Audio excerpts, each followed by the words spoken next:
이쯤에서 국회 현장을 잠깐 연결하고 가겠습니다. 앞서서 전해드렸듯이 새정치민주연합이 강도 높은 대여투쟁을 선언하고 국회에서 철야 농성 중에 있는데요. 국회로 가죠. 새정치민주연합 강기정 의원 연결이 돼 있습니다. 강 의원님 나와 계십니까? 네, 안녕하십니까. 지금 국회 어디쯤에 계시는 거예요? 저는 지금 본회의장에서 나와서 제 방 의원회관에 방금 들어왔습니다. 몇 분이나 국회 지키면서 지금 농성하시는 겁니까? 어젯밤에는 이제 전체 정혜신 박사의 강의 듣고 나서요. 예. 정무위원회하고 행안위원 중심으로 한 20여 명 내가 어제 밤새면서 지켰습니다. 보니까 어제는 청와대 앞에서 규탄 대회도 하셨던데, 그러니까 앞으로는 장, 내, 외 투쟁을 병행하는 건가요? 방향이 어떻게 정해진 겁니까? 글쎄, 장외투쟁이다 이런 개념보다도 국회에서 이제 국회의사 일정이 중지된 상태에서요. 예. 최대한 유가족 또는 시민 또는 청와대에 우리의 의사를 전달하고 공감 소통하기 위해서 나가겠다. 예를 들면 오늘 같은 경우는 광화문에서 청와대까지 1인 시위 형태의 의원 130여 명이 대부분 참여하는 그런 형태의 어떤 시위를 10시부터 하고자 합니다. 예. 대여투쟁. 목표는 뭔가요? 목표. 어디까지 돼야 접는 겁니까?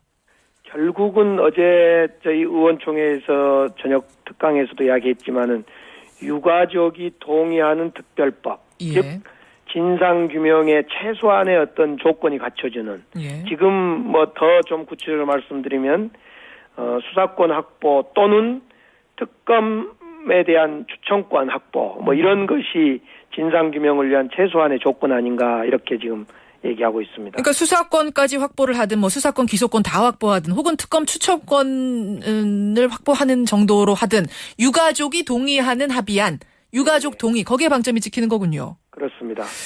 예. 어제 우리 정혜신 박사가 트라우마에 대한 얘기를 하면서 예예. 왜 국회에서 입법권을 가지고 있고 국회에 당론도 있고 그럴 텐데 유가족의 동의라는 표현을 쓰냐에 대한 질문에 대해서 예. 정혜신 박사가 유가족이 진상규명을 가장 바라고 본질적으로 요구하고 있기 때문에 유가족의 요구 또는 유가족의 동의 이런 표현을 하더라도 그건 하나도 이상하지 않다. 과거에 저도 5.18 진상규명을 위한 세대이기도 합니다만은 예. 5.18 진상규명 또 의문사 진상규명 뭐 등등의 과정에 볼 때 해당 그 피해자 또는 당사자들의 요구를 반영해서 입법하거나 예. 그런 과정을 우리 역사 속에서 많이 봐왔습니다. 당사자 요구를 반영한 입법. 그래서 3자 협의체도 계속 말씀을 하고 계시는 거죠. 그렇습니다. 그런데요. 네. 새누리당의 정우택 의원은 이 부분에 대해 이렇게 지적을 하셨어요. 3자 협의체라고 하지만 실제로는 협상의 주도권을 유가족이 갖고 그 사람들 뜻대로 만들겠다는 거 아니냐. 이건 대의 정치의 실종이고 또 이걸 통해서 야당이 지금 장외로 나간다는 건 야당 실종이라고 표현하고 싶다. 이렇게 비판을 했습니다. 뭐라고 답하시겠습니까? 새누리당이 유가족과 대화하는 것은 어떤 여당으로서 당연한 책무입니다.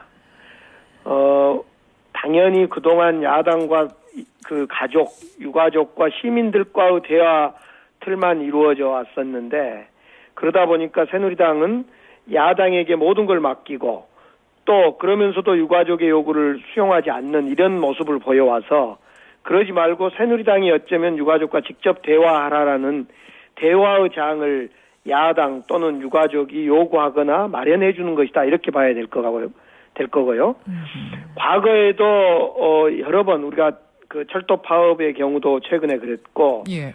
제가 경험했던 이 5.18의 진상규명 과정도 그렇고 예. 결국 입법권을 갖는 국회라는 것은 그 당사자 또는 시민들의 요구를 얼마나 진실되게 본질적으로 잘 받아들이는가의 문제를 따져야지 그 시민들과 또는 해당 유가족 당사자들과 만나는 거냐 마는 거냐 형식 논리로 가서는 안 된다. 이런 말씀을 드리고 싶습니다. 진짜 대의민주주의라면은 그분들을 넣어서 이야기하는 게 뭐가 문제겠느냐 이제 이런 말씀이신 거예요. 네. 근데 정우택 의원이 조금 덧붙여서 말씀하시기를 5.16 혁명 전에 민간단체들이 국회에 난입하는 그런 모습을 상기시킬 정도다. 현 시국을 보면 이런 말씀하셨어요. 이거 어떻게 생각하세요?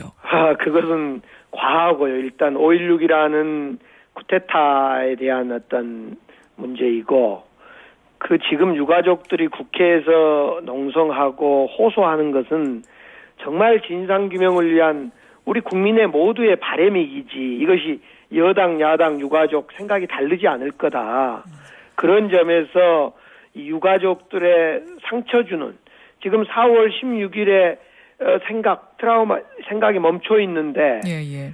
계속 지금 그 유가족에 대해서 SNS를 통해서 조롱한다거나 또는 이 교통사고라고 해서 조롱하거나 계속 상처를 주고 이 4월 16일 이후에 상처에 덧씌우기를 계속해 나간다면 이건 결코 누구에게도 도움되지 않는. 알겠습니다. 예, 그렇습니다.